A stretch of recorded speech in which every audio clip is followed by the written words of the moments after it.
जय श्री कृष्ण दोस्तों, बीएसरा फैमिली में आपका स्वागत है। दोस्तों आज की वीडियो में हम संकष्टी चतुर्थी के दिन किया जाने वाला एक ऐसा उपाय बता रहे हैं जिसके करने से निश्चित ही आपको संतान की प्राप्ति होगी। जिन भी बहनों को देखिए कई साल हो गए संतान की प्राप्ति नहीं हो रही और जिन भी बहनों को देखिए मासिक धर्म ठीक नहीं आता या पीरियड सही नहीं आते तो उनको ये उपाय अवश्य ही करना चाहिए। इस बार संकष्टी चतुर्थी देखिए 17 जून शुक्रवार के दिन है और दूसरे दिन शनिवार के दिन भी 2:45 बजे तक संकष्टी चतुर्थी रहेगी, तो आपको पीपल का उपाय अवश्य करना है। दोस्तों आज हम आपको दो उपाय ऐसे बता रहे हैं, एक तो गणेश जी का उपाय है और एक आपको पीपल का उपाय अवश्य ही करना है। जिन भी बहनों को देखिए संतान की प्राप्ति नहीं हो रही और जिनको मासिक धर्म भी ठीक नहीं आ रहा तो उनको ये दोनों उपाय अवश्य ही करने चाहिए। दोस्तों उसकी जानकारी देने से पहले जो पहली बार मेरी वीडियो को सुन रहे हैं प्लीज मेरे चैनल को सब्सक्राइब करें, बगल में बेल आइकन को दबा दें जिससे मेरी आने वाली सभी वीडियो का नोटिफिकेशन सबसे पहले आप तक पहुंच सके। दोस्तों संकष्टी चतुर्थी बहुत ही श्रेष्ठ माने जाते हैं। इस दिन गणेश जी की पूजा करने से आपकी सारी विपदाओं को हर लेते हैं। देखिए घर में अगर नकारात्मक प्रभाव होता है तो वो भी दूर हो जाता है और व्यक्ति के जितने भी संकट होते हैं उनको वो हर लेते हैं। दोस्तों संकष्टी चतुर्थी का अर्थ ही ये होता है संकटों को हरने वाली। तो आप इस दिन गणेश जी का पूजन अवश्य ही करें। जो भी व्यक्ति देखिए पूरी विधि विधान से गणेश जी का श्रद्धा से पूजन करता है उसकी मनोकामना अति शीघ्र पूरी होती है। दोस्तों आज उसी की हम जानकारी दे रहे हैं। संकष्टी चतुर्थी के दिन आप सुबह स्नान करके गणेश जी का पूजन अवश्य ही करें। आप अपने ही घर में गणेश जी की तस्वीर है, मूर्ति है तो उसको पूर्व दिशा में रखकर चौकी को उस पर लाल कपड़ा या पीला कपड़ा बिछाकर गणेश जी को स्थापित करें, उनका पूजन करें, उनको सिंदूर, चंदन, अक्षत अवश्य ही लगाएं।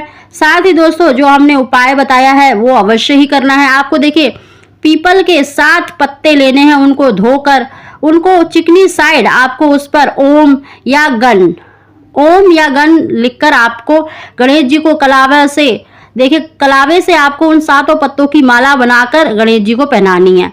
इस तरह से आपको गणेश जी का पूजन करना है।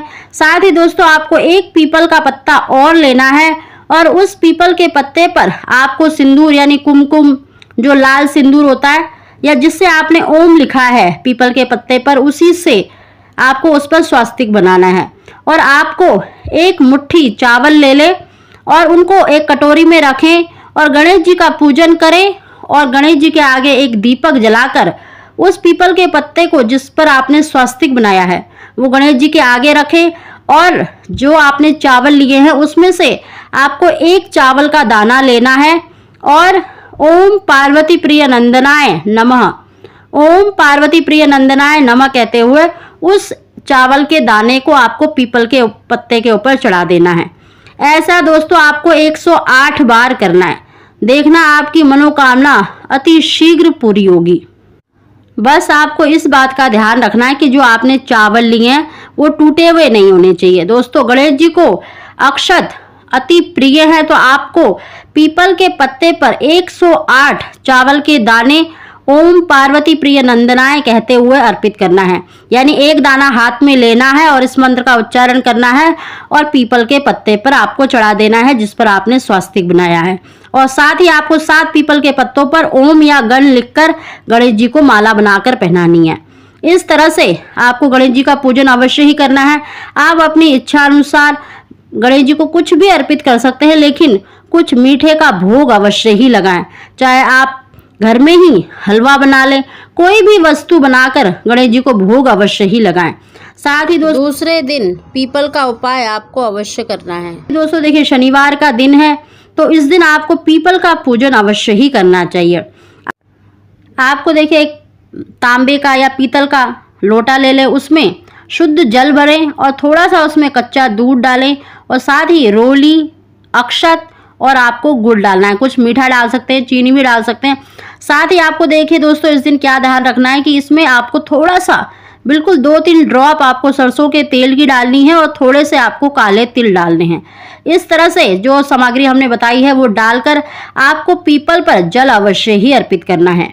दोस्तों इस तरह से अगर आप पीपल पर जल अर्पित करते हैं तो कोई भी कैसा भी रुकावट हो वो दूर होती है। कितने भी हमारे चाहे कोख बंदी हो चाहे कैसा भी दोष हो वो अवश्य ही दूर होता है।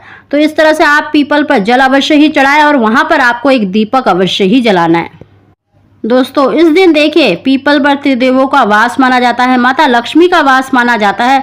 तो इस तरह से आपको वहां पर दीपक जलाना है और पीपल देवता से प्रार्थना करनी है अपने संतान प्राप्ति के लिए। जो भी रुकावट आ रही है उसके लिए आपको प्रार्थना अवश्य ही करनी है।